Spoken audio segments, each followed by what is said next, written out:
Okay, so first, let me start with a quick introduction of the people who stand behind .vvm. This is not a complete list. If you look at the GitHub repo, you will see more people. These are the people with the most contributions, not only to the .vvm framework, but also to .vvm ecosystem. The most important person for .vvm is Standa. Who is doing all the black magic involved in developing the core of the framework. Then I am responsible for some tiny things in the framework, and also I have written most of the documentation. Then we have Milan, who is a magician of the Visual Studio extension. He don't like some people at Microsoft because they're still changing API he's using to extend Visual Studio to support the IntelliSense. Then we have Michal, who is working on Bootstrap for .vvm, the controls which allow to use Bootstrap easily in .vvm. Then there is Ladislav, who is typically working with the framework and with the UI testing infrastructure and publishing new versions of Visual Studio extension. Then we have the business spec team, Michal, Martin, and Maroš. These guys are working on business spec controls. Then we have Adam, who is responsible for .vvm Academy, and also he's doing some work on the framework. And there's a lot of other people who are contributing or have been contributing in the past. And of course, a lot of inputs, and sometimes we get also nice pull requests from the community. So it's amazing to see so many people contributing on our project.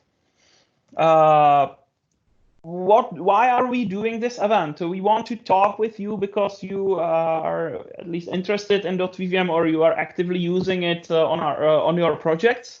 So we want to hear your feedback. We want to discuss the things which are complicating your day-to-day work in .vvm, so the things we should focus on improving, or if you have any ideas, any thoughts, any future directions where you would like to see .vvm going, please share this with us. We will be very happy to talk with you, answer any questions, and of course, if you have nice ideas about what we could do in .vvm, let's talk about it. And if you have any questions during the content that Standa will be presenting, feel free to unmute and just ask. Or you can use the Gitter chat in the on the link I have already posted. It's the same link as it was on the first slide. We will publish this recording of the session, so if we will be quick in something, you can watch it later and see it again. And of course, reach out to us at any time, no matter what channel. If it's on Gitter, most of the team is present on Gitter, so the easiest way is to ask there. Also, you can contact us on Twitter or in email or any other way. We will be very happy to talk with you. So today we will be talking about how to build custom controls in .vvm, and Standa has prepared some demos and some examples. So I will stop this boring introductory talk and let's hear and see what Standa has prepared for us. Hello.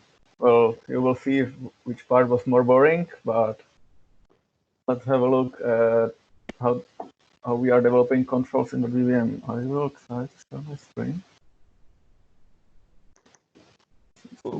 Working.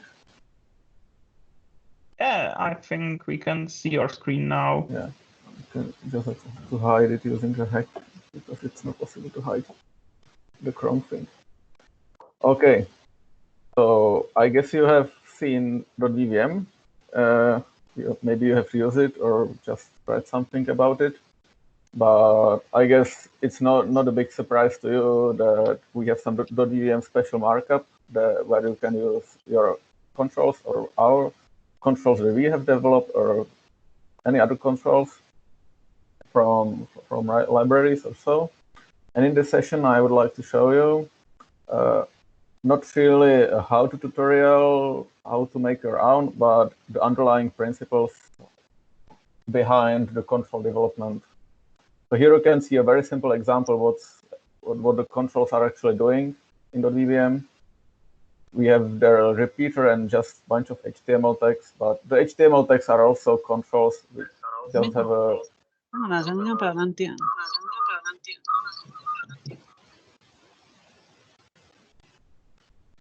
The HTML controls are also just controls with just a shorthand syntax. You will see in a moment. Here you can see that the basic feature of a control is to create an HTML that the browser can understand. And not only an HTML that browser can understand, we are using Knockout.js on the client side to bind values from your view model into the displayed values or into form components. So we are generating HTML with some Knockout syntax in there. Unfortunately, it is not as simple, or unfortunately in some sense. We will be only interested in one part of this process. The first part is handled by Vue compiler and Vue builder in .vvm. We are kind of extensible, but you don't want to do that, really. Which take this .html syntax and translate it into a control tree. And in the control tree, your class will get created, and then your responsibility will be only to implement some functions in this class. And for now, let's just have a look at the render function that will create the resulting HTML. And we will do that using instructing HTML writer to say, render me one tag and add an attribute to that. You will see in a moment the details. So the .vvm control has a method which is called render, and it surprisingly should output the HTML.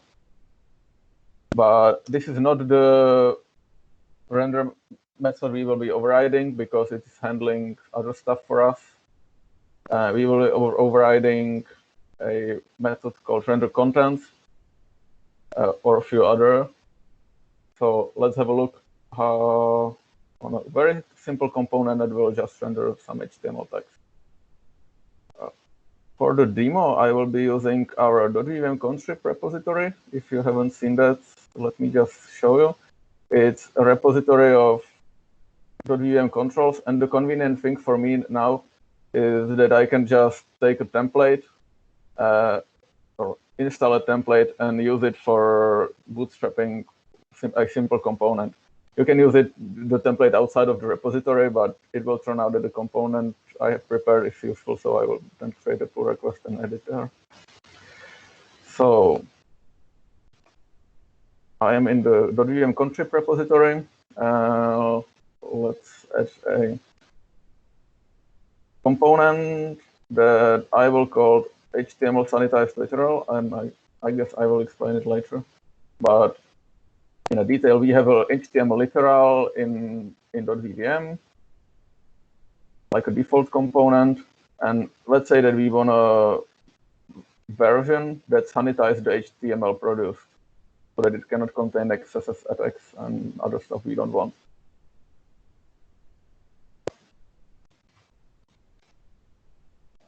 It's called .vvm contrib, and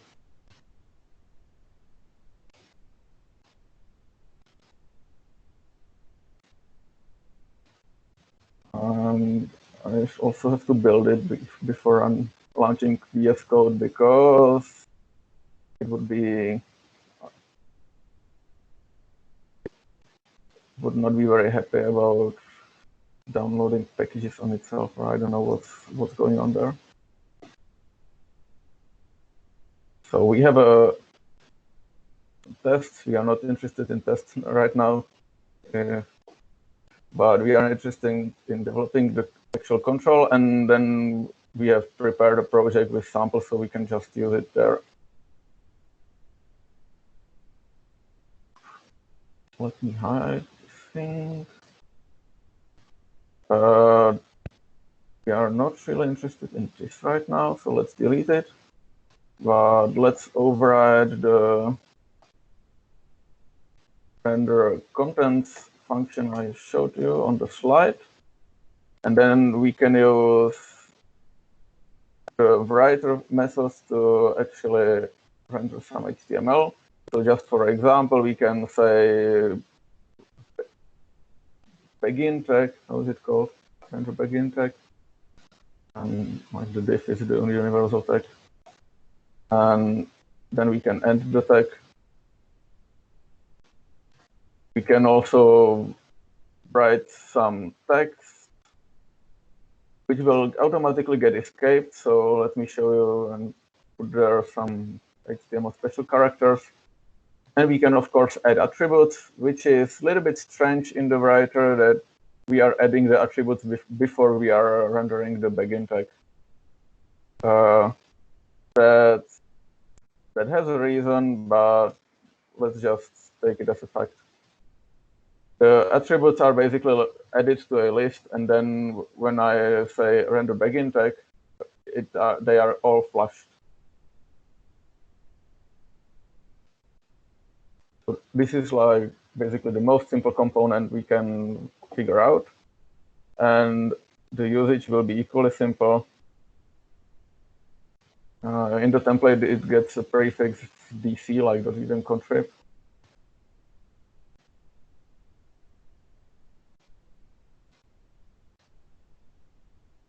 And now we can just run the application. Oh.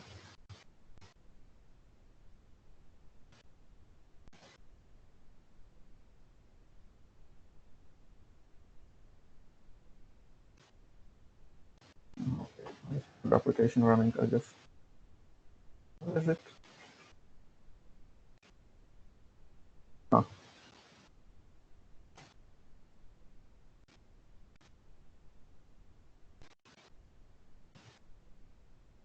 Perfect, it's running.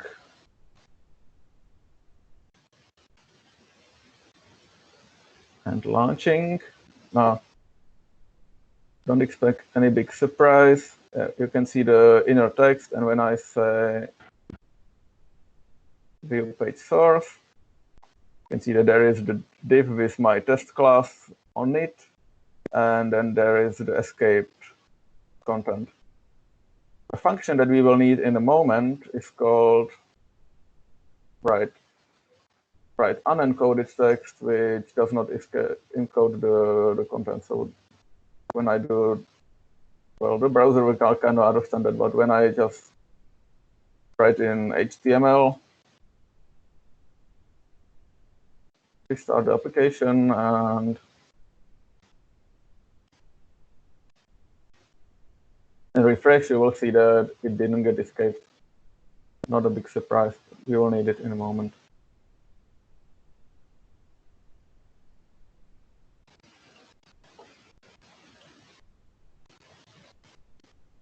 So this is like the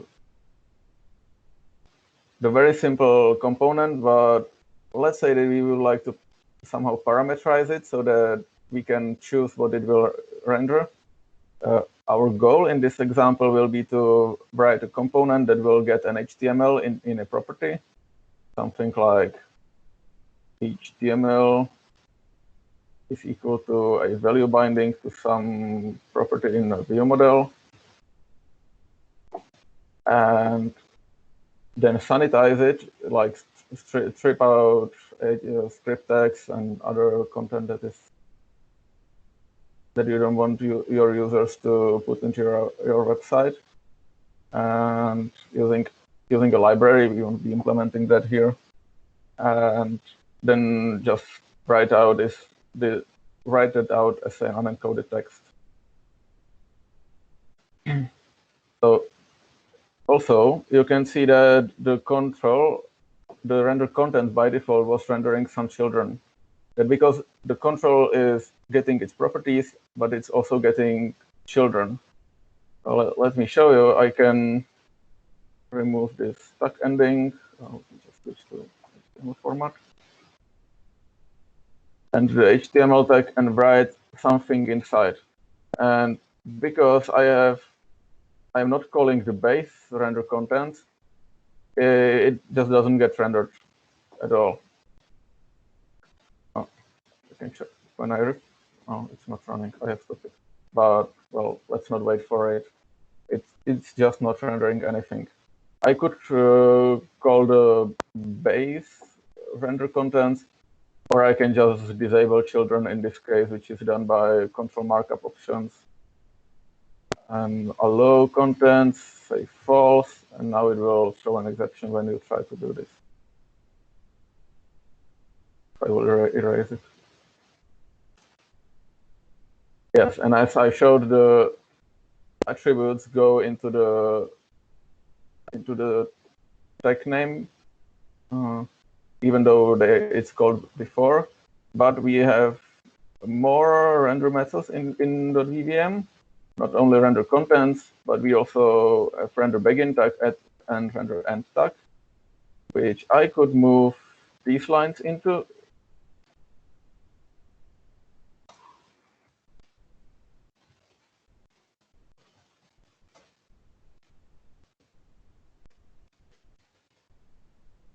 And they are basically just called in a sequence.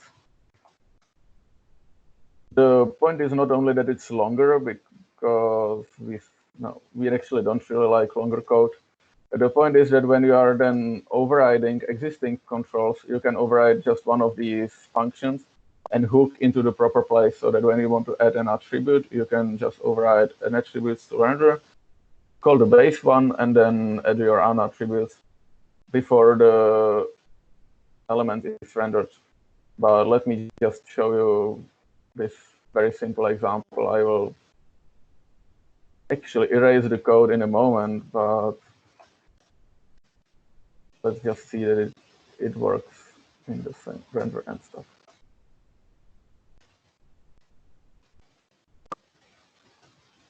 I can launch it again. And if you would look into the .vvm source code, actually, you can see that we are just calling these methods in a sequence. But it then gets a use when you look at a component like a button. It is rendering a begin tag, which is quite, this is rendering a begin tag, which is a little bit complex, not too complex. But you can just override this single function and render a different tag or something. Because the application is started.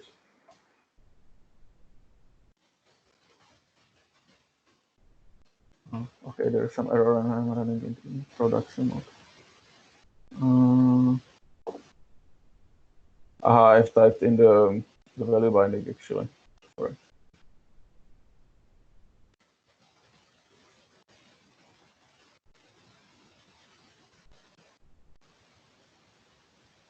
Now it works, and it does the same thing as before.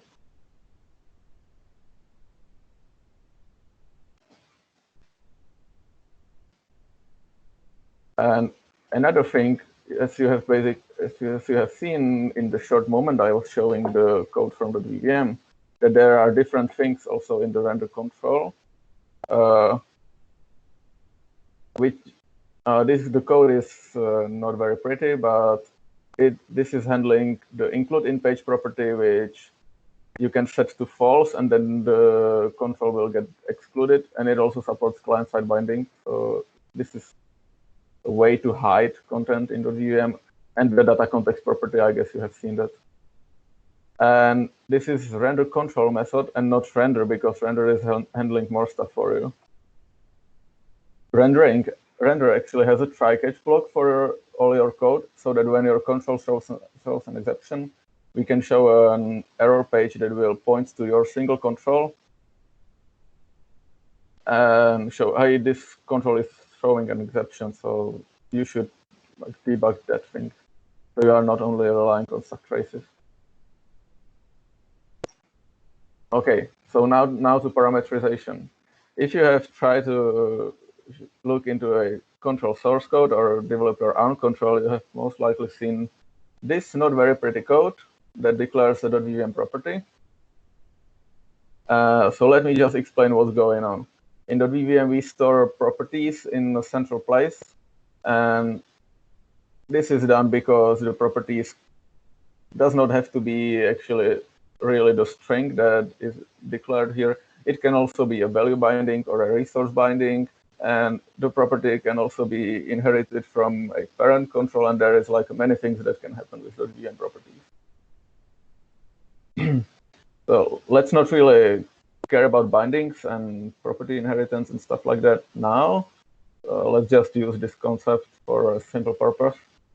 So first we can mark it with an attribute called markup options. There's a bit more options than I'm showing here, but the basic one are the property can be required, which means that we won't compile and it will complain to the user, hey, you have to type in the HTML. Of course, HTML_literal without HTML does not make much sense, so we will make it required. And then you can disallow value bindings. This is useful when you actually cannot update the control when the view model is changing on the client. So you can be explicit to the user that the control does not support that, and they have to type in the value explicitly or use a resource binding.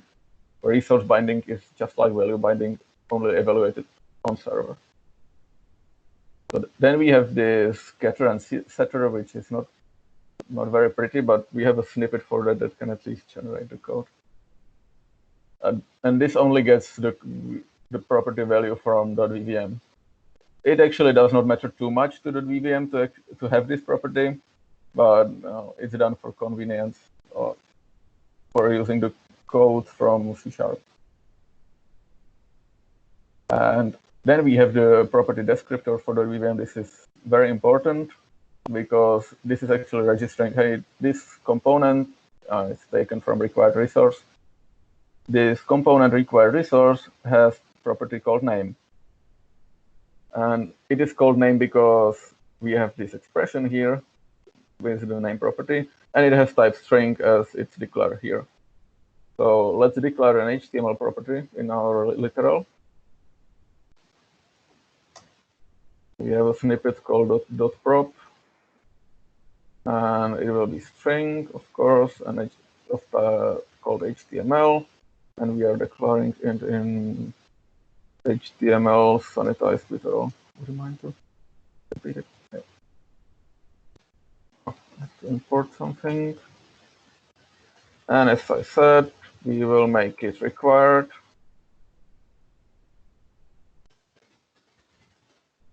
And disallow binding for now. Then I will show you how to also support value bindings. Let's not care about it right now. Okay, we will be only rendering the contents, since we are just rendering the HTML we get from the property. And basically like this, except that this supports the XSS cross-site scripting, script injection, and all these bad things. So we will install a library for us that will fix this issue. It's called HTML sanitizer.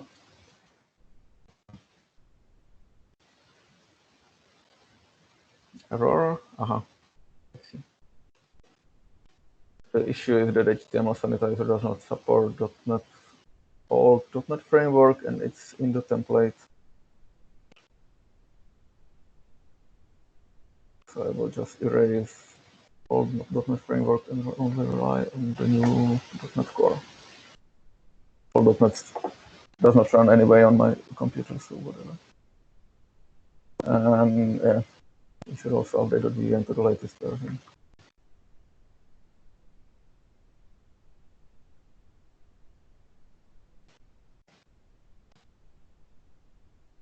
We have that installed.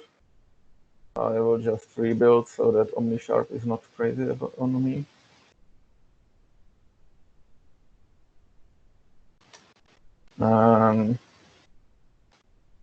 Namespace is gone. An HTML sanitizer. We have to create a new instance.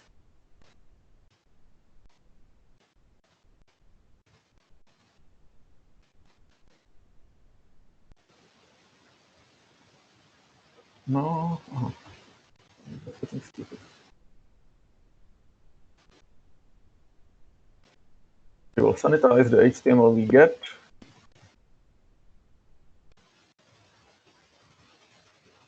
And render it to the output. Then we will actually set the property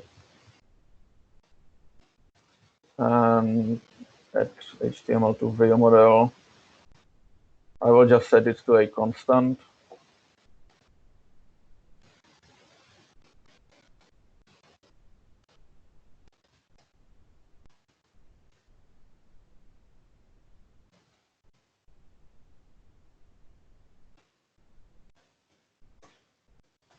Now let's type in something malicious, actually, or at least a little bit.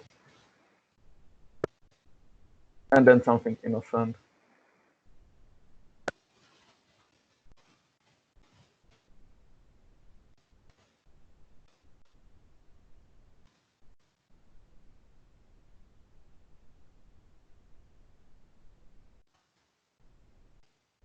And let's see what happens.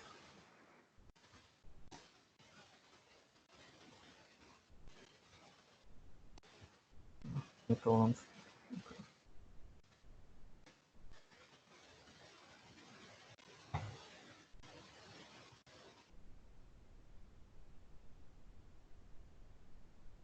I'm running that in a production mode, which is not really what I want. So let's switch it to development so that I get a pretty error page. But what's the issue?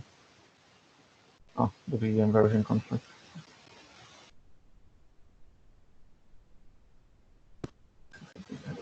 Annoying, which is just the latest version in the template, but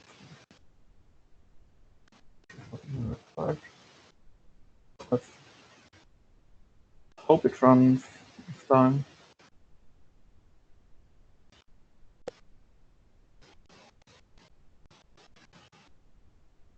No?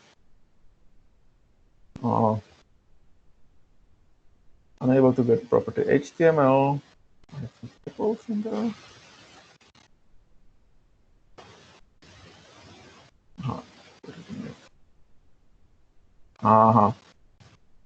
Wrong file.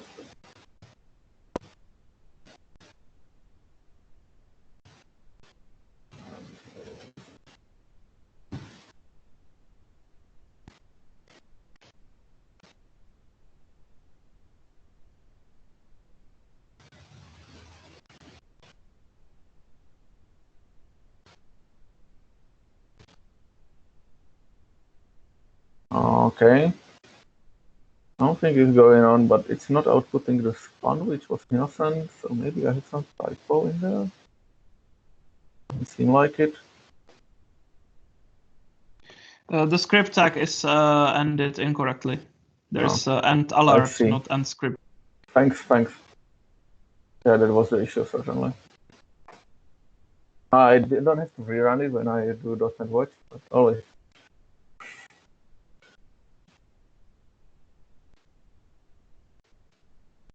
Now we should see the output actually. Hopefully. Come on. Yes. We get hello, and red actually got sanitized into our GPA value, but well, we don't care about it. And of course it's red.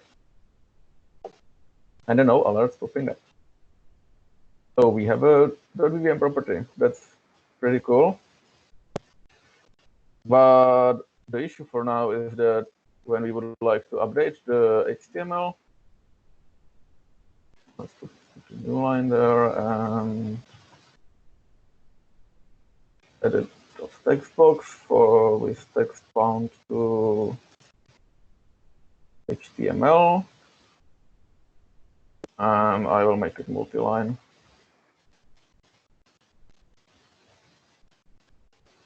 Oh, we can change the HTML, which is cool. It is actually changing in the view model, but it's not changing in the control because it does not support client-side rendering. If it was the standard HTML literal, it would do the client-side rendering, but the alerts would pop up. So we don't want that either. So let's try to fix that in the moment. But for now, I can show you that we can actually use these server-side components that only render on server. We're using a hack. We can say that it should update on pose spec update and put it in a diff that will this entire diff will be updated on any post back. So we can just change it in the view model and then just press a button that will do any kind of, let's call it refresh. And on click, we will do command that does nothing except for the post back, so that we get updates. We have a refresh button when we change something with more exclamation marks. You can see it updated the component. How this works? Well, it just renders the component on the server again and sends back the HTML.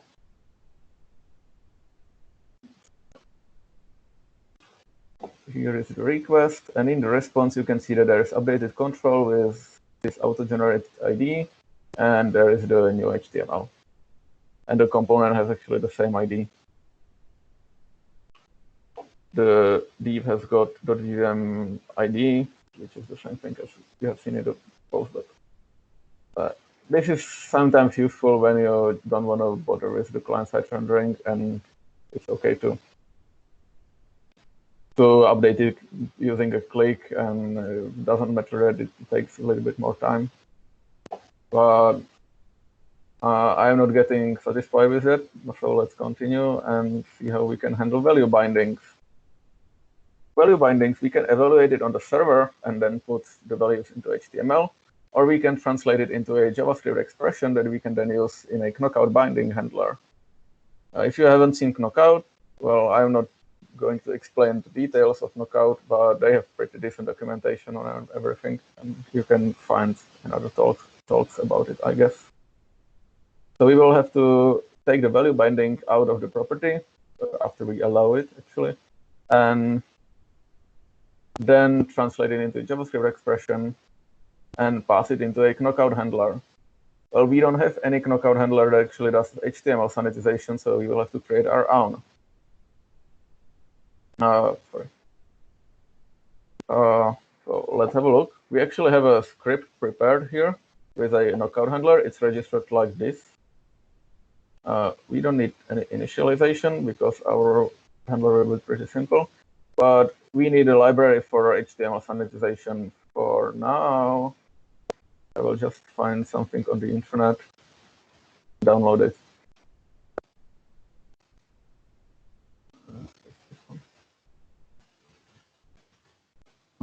Here they have some links,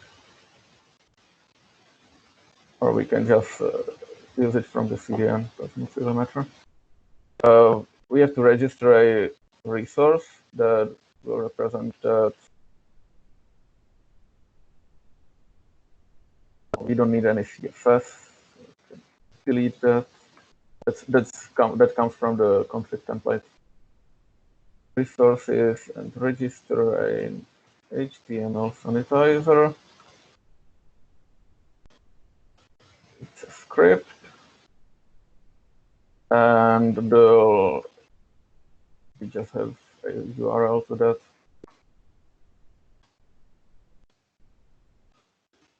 And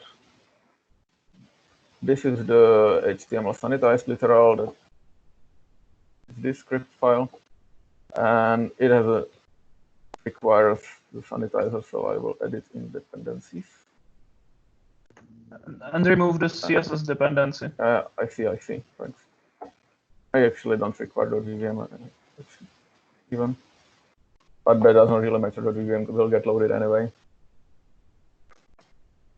So, and the knockout handler we will use it in a moment, but for now, let's just, we will get the HTML from value accessor and the HTML sanitizer. We have some example, I guess. We can just say sanitized HTML is HTML sanitizer.sanitize HTML. And then we just have to replace the contents of the element. Okay, let me wait for a moment. I will show you the gotcha that comes with knockout. Okay, so now let's try to get the value binding out of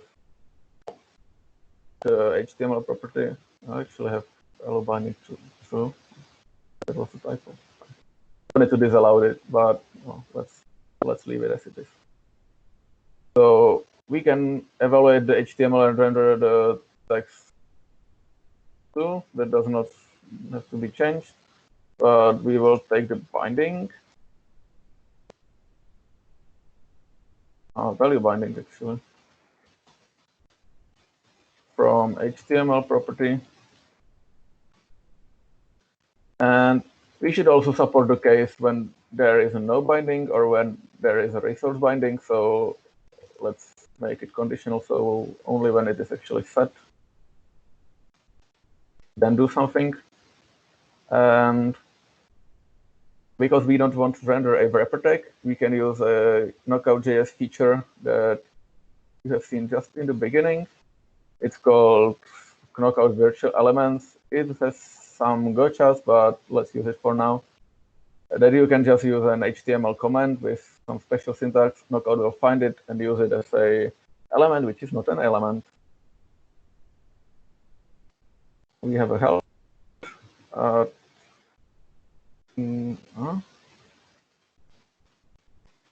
What's that called? At knockout. Well, this name. We have to name it.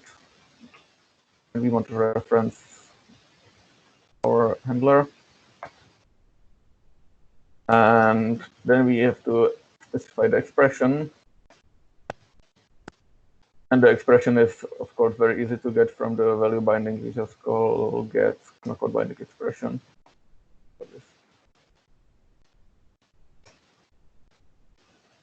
And then we have to end this special element like this. And we also have a helper for that. And we only have to do that when the binding is set.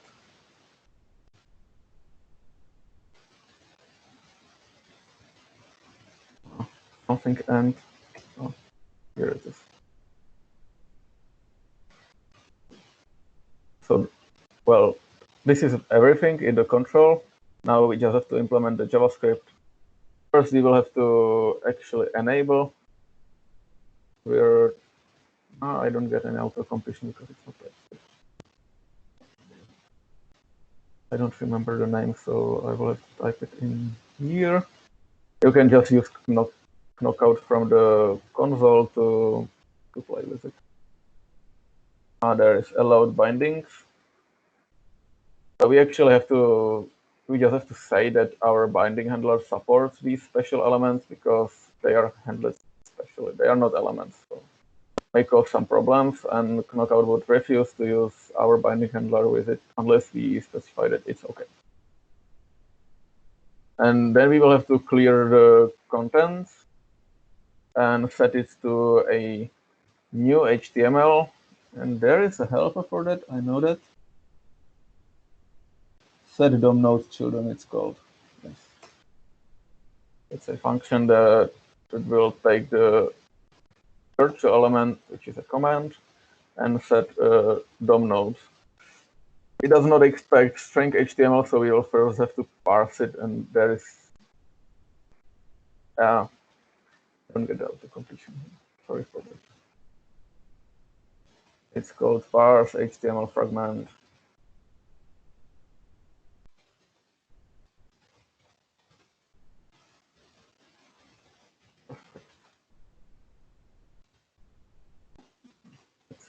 some OCD style things in JavaScript, and I don't have to rerun it when it's .NET Watch.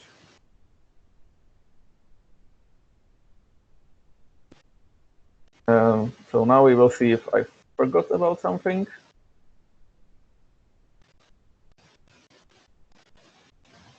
I'll also display the generated code.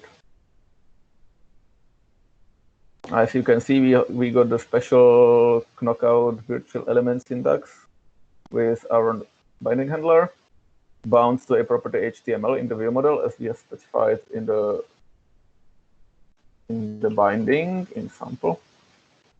It's just a property called HTML. And it seems to at least a little bit work. Well, no, it does not work. But there are no complaints.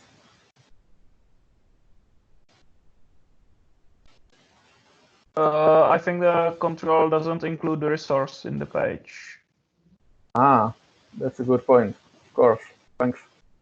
Because in the default template, there is the parent method which adds the resource. I just did not want to care about it, so I erased that. Very, very smart decision. It's protected.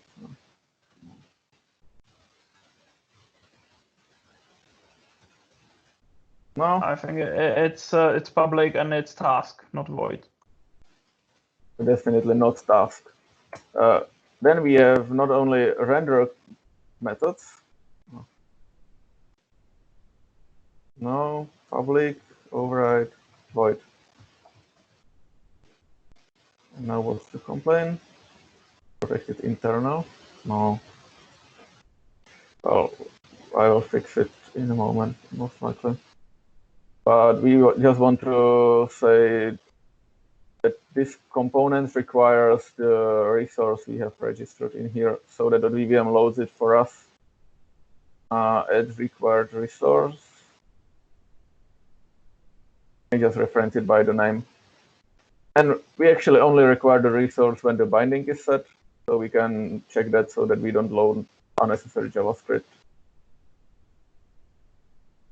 Symbol property. Temporary. Okay. It's most likely protected.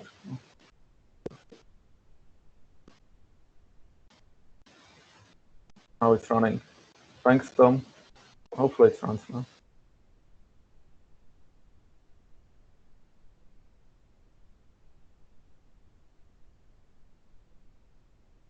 So let's add exclamation marks. Yeah, and we have to you can see it updated the hello world. You have to unfocus the component because knockout is refusing to update the view model when we are typing. You'll probably know that if you have tried using DotVVM. And we can also change the color to blue, and it updates. And it also strips out the script text and everything malicious. Hopefully everything malicious. If you trust the sanitizer, we can try different things. And so it's something.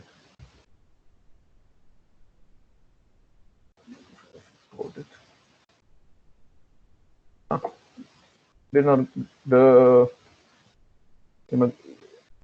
image tag did not load, but no alerts popping up, so it's good. So this is my HTML SanitizedHtmlLiteral control. As you can see, it's quite easy, even though we had to write a knockout handler, which was a little bit tricky in my opinion. And well, now I will publish the thing. I will just push it into the .vvm contrib repository and create a pull request there, so you can have a look afterwards if you are looking for materials about on this talk. But as you might have guessed, the component is rather simple, and maybe you should get to something more advanced. Well, I think it shows some principles, so hope that it helps. So let's explain one more thing about DotVVM. Next component we will be implementing will be a little bit different. It will also not be very complicated, but this time we won't be actually using the HTML writer. Another approach to create content is to just fill in your children. And as you have seen in the DotVVM source code, the default render contents just renders the children. And when you create the DotVVM default components and put them into the children, you don't even have to override the render method to get some content.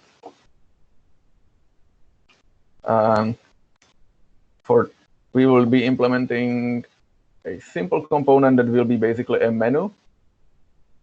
You could do that as a markup control if you have seen that, but let's do that as a code control to show the principles. And we would like to be able to push some bindings into there. So how are binding actually resolved in the DotVVM? So bindings are strongly typed, and when DotVVM compiles the view into the control tree, it will check types for everything. So here you can see I have marked the types of data context type of every component. In the root, it is the view model that is declared in the @view model directive. But when you specify a data context, this will change. And we are using some property myForm, which is of type form. So the p tag and the combo box tag will be referencing to the form type.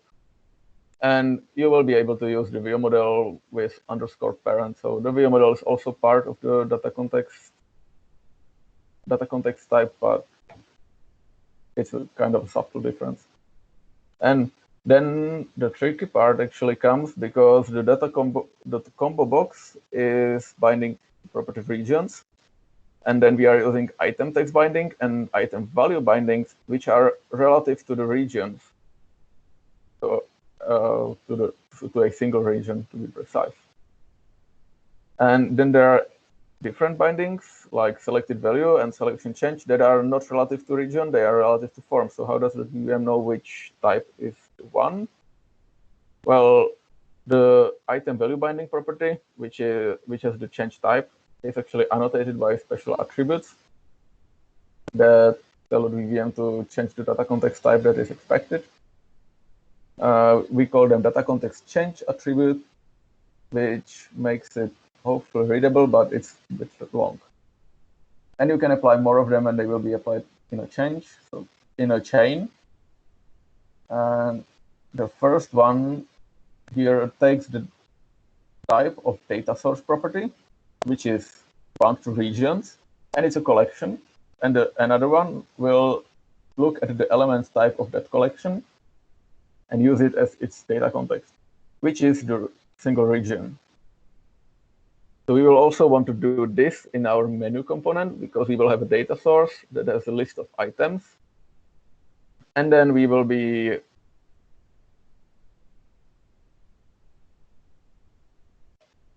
showing the link to every item, which will be one binding. And another binding will be text of that link. And we will be rendering a simple HTML structure that you can use CSS to style it to anything fancy. And you will be also able to add any styles and CSS classes to the top element easily. Because in this demo, we will override not .vm control as we have done with the HTML_literal. Oh, okay. I wanted this thing to be the .vm control, and I was surprised by the template. But this should have been .vm control because the .vm control does basically nothing for you except for data context and is included in page. But yeah, it was in the template and I forgot to change it. Now let's create a new component. Actually, by copying this one, easier. Let's call it simple menu. And this one will actually be from HTML generic control, which is which represents the HTML components in .vvm. So when you type in a nav or tool into .html file, it will be actually represented by HTML generic control.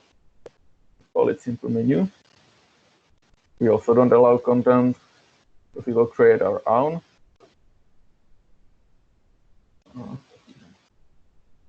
Yeah, and we need in the constructor,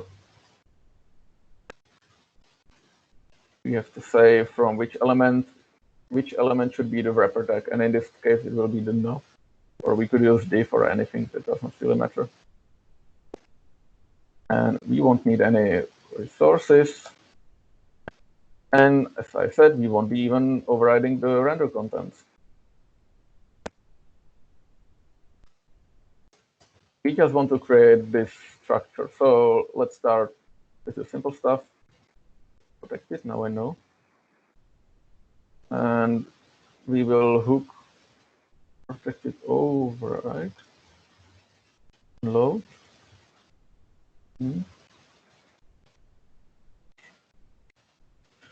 This thing is trolling me.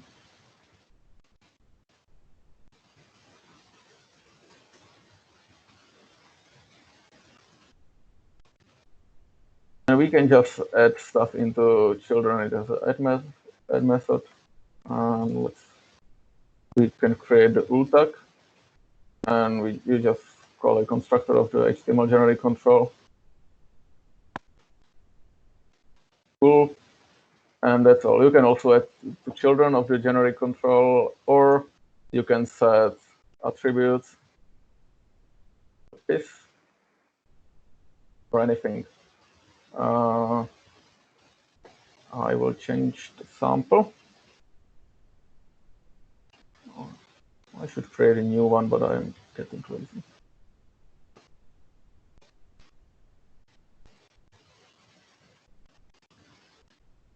And for now, we don't have any properties. Close the JavaScript files. I won't need them right now, please. We don't need a literal anymore. And the HTML generic control, I can show you in the. Will basically do rendering for us. It's actually quite complicated, but when you look up the render plugin tag, that's simple. That just writes out the tag. And when you look up add attributes to render, this one is quite complicated. But that's only because the component has quite a lot of different attributes that can be added. It's like client ID and everything. And right there in the bottom, there are the actual HTML attributes. And it will go through that collection and call the writer. Okay. Here is writer add attributes. And as you have seen, there was also writer as knockout data bind, which handles the case when you have a binding in your attribute. This one is the generic one. This one only handles class. It's a bit complex, but it will write out the HTML attributes for us and the data bindings also. So what we will be doing, the ult tag won't actually be an HTML generic control. I forgot to show you that it actually works. Sorry. Because it does not work. Simple menu cannot be resolved. I just forgot. No, it does not watch. It should rerun automatically. Is it correctly registered in .vvm startup? The entire namespace should be registered. Maybe I had a typo in there. The registration for code controls works In the extensions. Yeah.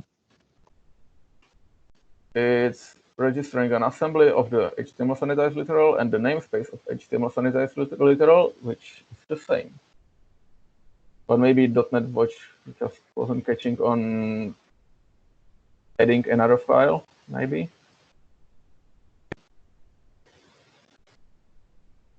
It works now.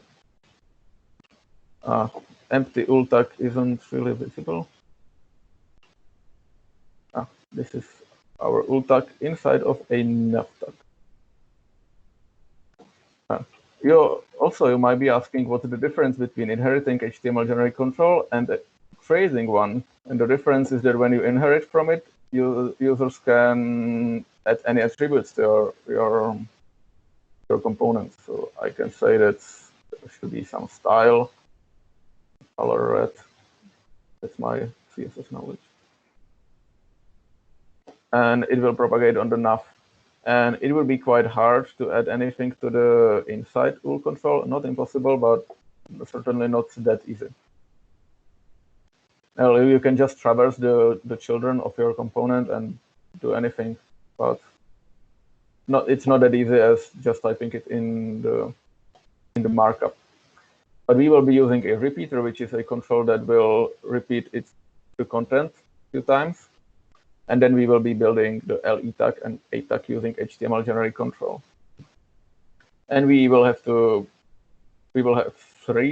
properties, one that will be binding the data source into repeater, and then 2 bindings that will be URL binding and title binding. So let's start with data source.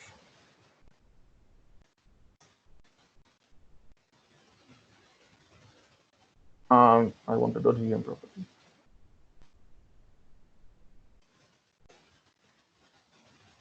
I will make it an object because of reasons. Well, repeater also uses objects. So the reasons are not super complicated is because we also have egrid view dataset, which is not IEnumerable, but it's supported by repeater, and we don't have any base class for IEnumerable and the grid view dataset, so we just have to use objects for data sources. And then we will another property, which will be actually of type key value binding. We won't even allow resource binding. Good, let's just do it. Item binding. Yeah, sure. Import it. And as I said, we will have to add the data context change attribute. One of them will be control property type data context change. It will be the first one, so order 0, and property name is the name of data source. We have to specify in order because the order of the attributes in .NET is actually not defined. Not only it is not defined, we would actually not notice. We are not usually reading the specification, but Mono was just had them in the different directions, so we have to specify order. It's the collection element data context change attribute. At least that single word is optional. Copy paste. Copy pasting the VM properties is actually a bad idea because then you forget to change the declaring type or something, and then it's failing quite horribly. Item URL binding. By the way, you don't have the declaring type specified in the previous property. And I got too distracted about these data context change attributes. And well, I'm not using Visual Studio here because it does not run on Linux, but the Visual Studio extension also understands these, so it will infer the types of the item URL binding and the title binding correctly. Well, here we will new repeater. Create it and set the wrapper tag to full. Set the data. Well, it seems that we could do this, but this is not the greatest idea because this getter actually evaluates the value binding that will be in data source. So it would set a constant to repeater, and the repeater would complain about it. So we just have to set binding of repeater's data source property, and we will get the binding out of our data source property. In this case, we can be kind of cheating because we know that there will be always binding in data source. We can also specify using the markup options. Allow binding should be true, and allow hard-coded value should be false, so that when somebody tries to type in anything that is not a binding, it will complain. In some cases, you can have both binding and a value in a property, and then you can use get value raw, which will just get the value out of the property and not evaluate any bindings, just return them as an object.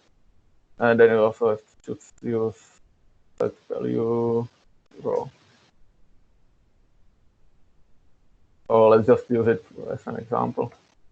And then we will have to specify the template of the repeater.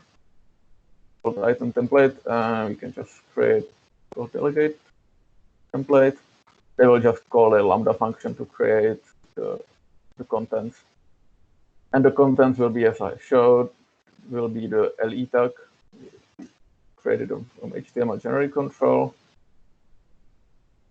And the only thing that LE tag will be interesting in is that it will contain the link.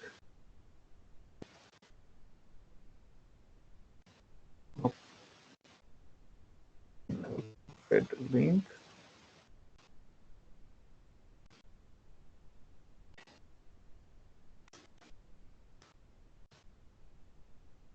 And the link will be actually quite interesting because we now want to add a attribute at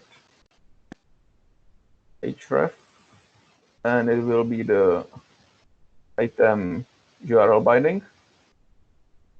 And for attributes, you can see that the collection is actually string to object, and we can just set a value binding into there. Also, if you would be reading attributes out of a HTML control, you should expect that there can be a binding. And then there is a property called inner text, but that's not an attribute, that's a property. So we will have to use this set binding and HTML generic control inner text and item title binding. And then we just return the LE tag, and it will be used as the repeater template. I think this is basically all.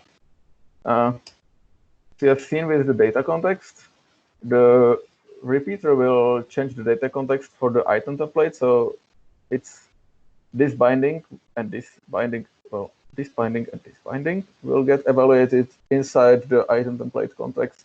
If I would put these outside of there, it would just complain. It will throw an exception because the expected data context type would not fit.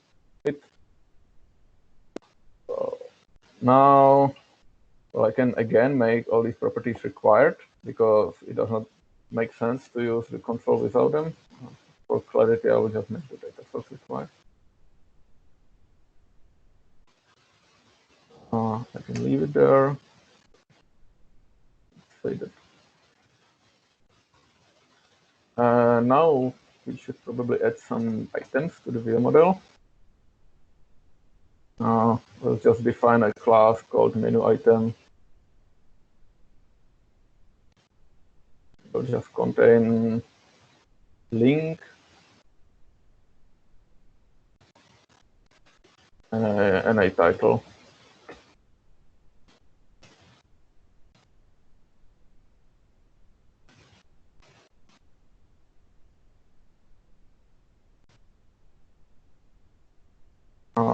Just to do the property.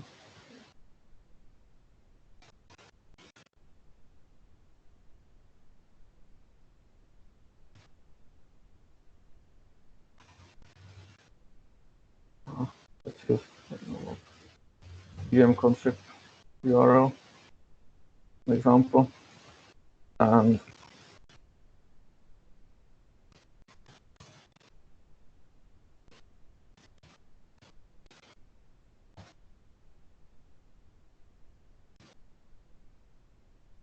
an issue.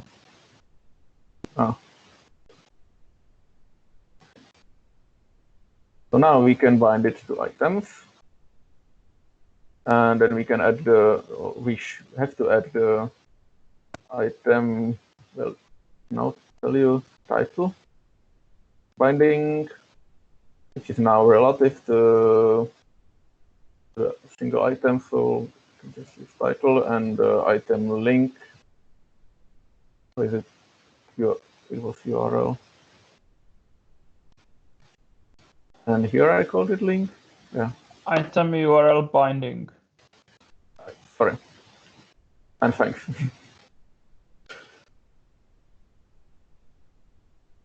So I guess it should work now. We will see. I will also show the translate HTML.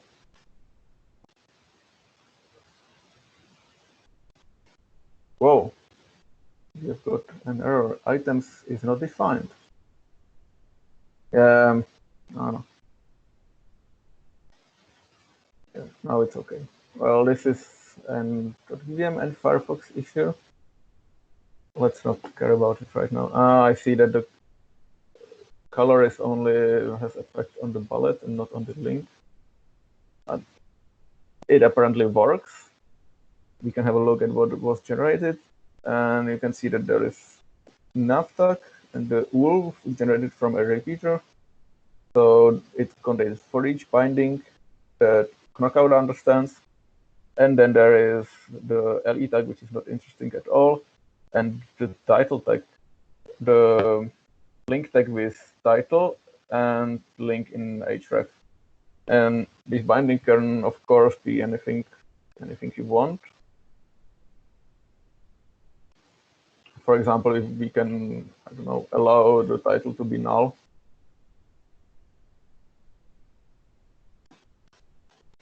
And then we can use something as a default. So let's say that when the title is null, we will use link as the title, and otherwise just use the title. The binding will get a little bit more complicated. We will see.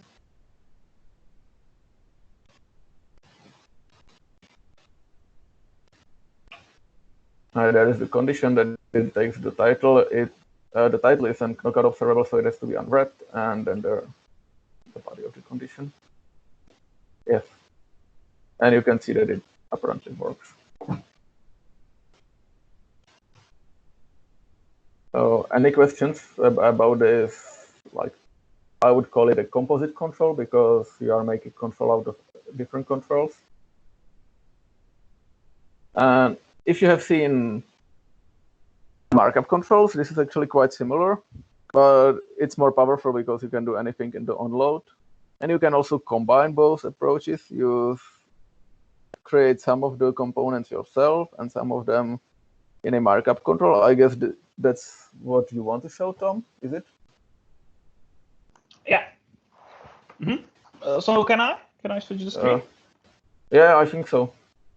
Okay, so I have a very, very short demo. I hope that I will increase the font size so you can see it. I have created another .vvm contrib control, and it's a little bit opinionated because it assumes that you will use some view model that will be shipped with the control. But in .vvm, you can nest the view models inside other view models, so it's quite composable. And basically, it's an editable form. I'm using Bootstrap CSS to make it look pretty because my design skills are not very, very nice. And basically, this is a very simple form, and all the fields are read-only, so I cannot edit them. But when I click edit, Now they will become editable, and I can do any changes. And I have a cancel button, so if I click cancel, all the changes are reverted. And when I save the changes, they will stay there. So this is my control, and because in my application I will have a lot of forms like this, so I want to make this wrapping area around my form as a generic control. So I have basically what I have done is that I have created an interface for the view model that will use this box of controls. And there are three methods. So there is the edit, cancel, and save for all the three buttons. And there is also the isEditable, which indicates whether the form is in the edit mode or whether it's read only, so only this. And because I wouldn't want to generate all these controls from a C# code, because it would be quite a long. I can use Markup Control for this. So I have defined a Markup Control called EditableForm, and as you can see, the view model is EditableForm view model. So any kind of view model I will be using in this control needs to implement this interface. And how you implement it, it's completely up to you. Yeah. And here I have the bootstrap div with the class card, which will make the border with the header and things like that.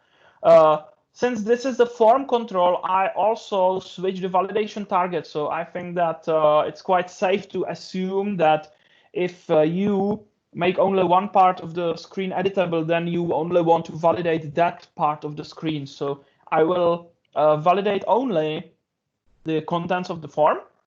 And there are three buttons. So there is the edit button, save button, and cancel button. And their visibility is guided by the state of the isEditable property. So if it's not editable, I won't see the save and cancel button. I will only see the edit button. And when I switch the isEditable to true, then I will see these two buttons. And I've been using these fancy bootstrap classes, so the buttons are nice and colorful. It's also very important to think about validation on all buttons. By default, validation is enabled on all buttons in .vvm.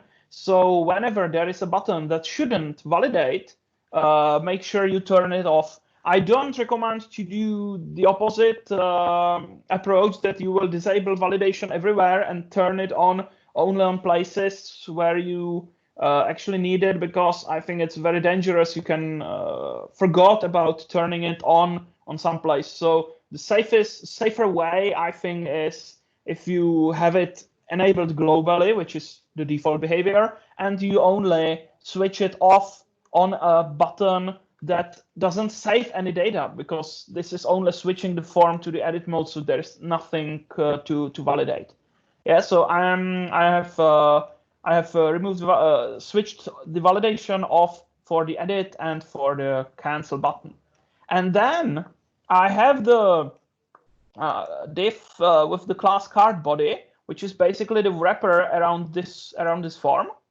And it's empty in the Markup Control, but I have given it a name. So the name is called template host.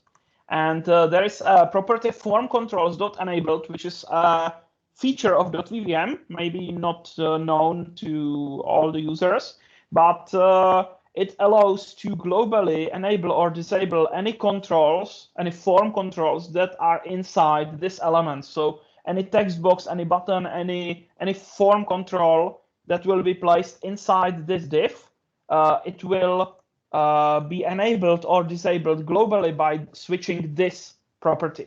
The controls can override this. So if I would place .textbox and say enabled equals something, then this will be applied. Yeah, so this has higher priority than this one. But if I don't specify enabled, then the state of the text box will be guided by this global property. Yeah. So, but let's make this empty. And there is the base type directive, which says that this markup control has a code behind file, and that's this file. So hopefully, if I press F12, okay, it doesn't work. So maybe I should buy the commercial version of .vvm. It should support it. There is this code behind class, and it needs to inherit from .vvm markup control, which inherits from HTML generic control, which inherits from .vvm control. And I have defined a .vvm property called content template, and it's of type iTemplate. And you have already seen it because Standa was showing how to use the delegate template and use the lambda to generate the contents of the template. I will let the user to specify the template from the markup. So let's just use this content template property. And I have set, I don't allow bindings to this property. It has to be specified in the markup. And there is mapping mode inner element, which means that this template will be specified as the inner body of my EditableForm control. And then in the onload method, I will just find the control by the ID. So I will look for the control called template host, which is this div. And then I will say the content template, please build yourself inside this template host element. So this will build anything which is specified in the template. And when I want to use this,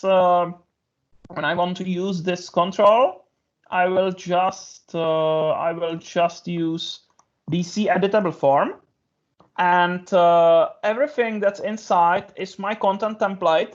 This is I could do this content template.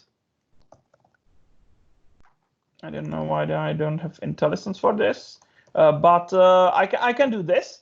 But I have said that content is not allowed, and the default content property is content template, which means that I don't need to include this element because anything that's inside the control, it will be treated as the default content property if I specify this using the control markup options. So this will allow you to skip this clutter and just define the form inside the editable form. And when I look in the view model, I have a customer form, which is of type EditableForm view model, which is a base class. It implements my interface and is here for your convenience. It has quite a lot of features. One of the features is that in the constructor, it accepts load action and save action. So if you have async methods that will load your content and then save it, it's very easy to use because in the sample view model, I can just specify two lambdas and or two delegates. So I say it's EditableForm view model, and this is the load delegate, and this is the save delegate. So I have two async methods that will handle loading and saving. And that's it, because all the internal state changes are handled in this control. So when I'm loading, it makes sure that if there are multiple controls on the page, only one form will be enabled. So if you edit, if you switch one of the forms to the edit mode, and the other ones, they will switch back to the read-only mode because you don't want to allow the user to edit two things at the same time. That's the purpose of this control. If it's not loaded or if it needs refresh, I will call the load action, and I'm also emitting an event on data loaded. So if you want to refresh something based on the fact that this control has loaded something, there is an event for your convenience, something like that. And there is the edit function, which will set all other forms to the read-only mode before I'm switched to the editable mode. There is the save function, which also there are some extensibility points you can override on data saving, on data saved, and invoke your own logic. And it calls the save action. And in the cancel, I'm just setting is editable is false. I need to refresh because the data might be updated. So let's load after canceling. And also I'm calling the event. And there is some fancy storage of all the editable form view models I have on my page. It's just because I want to make sure that only one is editable. And these are empty virtual methods, which are basically my extensibility points. So anyone can derive from this editable view model and put their own logic into these prepared methods. And these view model, this base view model and this interface, they are shipping in the same project with the control. So if you use the control in your project using add contrib editable form configuration, like we have it here in the .vvm startup in the sample project. So it basically declares the control, registers it in the markup, and also the view models are shipped together with the control, so you can use it. And since this is markup control, we need to register it as an embedded resource. So I'm registering the control as from this options markup file path. So this is embedded, and there is this is the way how you can use embedded resource as a control. So this is the way how you can embed .html pages and controls in your assemblies.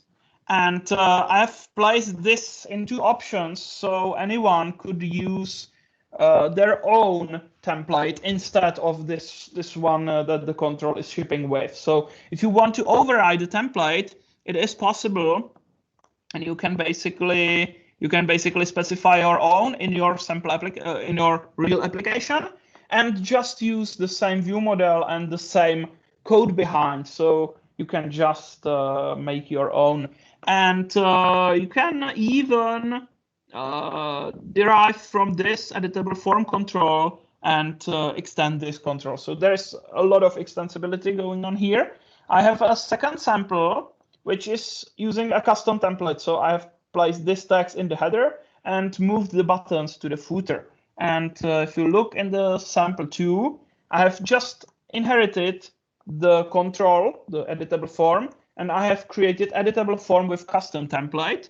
And basically, this is just a markup control, and it is using the same view model, and it is using the same internal implementation. So this is the same code behind file as the default control. So you are able to customize the template on specific pages if you want. So this is how you can use markup controls. You can use the embedded resources. So you can in the properties window you can mark it as embedded resource, so it will be included in the library. And this format of URL, embedded colon and two slashes, this is the way how you can register embedded resources as a normal as it is a normal file in the file system. So this is also in the .vvm contrib repo, so you can check on this control. And it's not published on the NuGet yet. We are publishing all the controls from the contrib repo to the NuGet. So this is not there because it was created yesterday or something like that. But we will publish it on NuGet. So if you want to use this control, feel free to use it. Okay, so this is a short demo of how you can use markup controls, but the principles are very similar. Just don't override the render methods of the markup controls, because it could do nasty things. But if you want to process what is generated from the markup control and add some other controls, you can just override the onload and build your own content. Okay, so this is what we have prepared for you. And if you have any questions, then we will be happy to answer. The questions don't need to be related to building custom controls in .vvm. You can ask anything else what interests you in .vvm, and we will be very happy if you will fill a short survey about how you are using .vvm. The survey is a little bit focused on the custom controls, so it would help us to concentrate on the things that you find important. So if you have any questions, feel free to unmute yourself, or you can ask us anytime in the Gitter chat.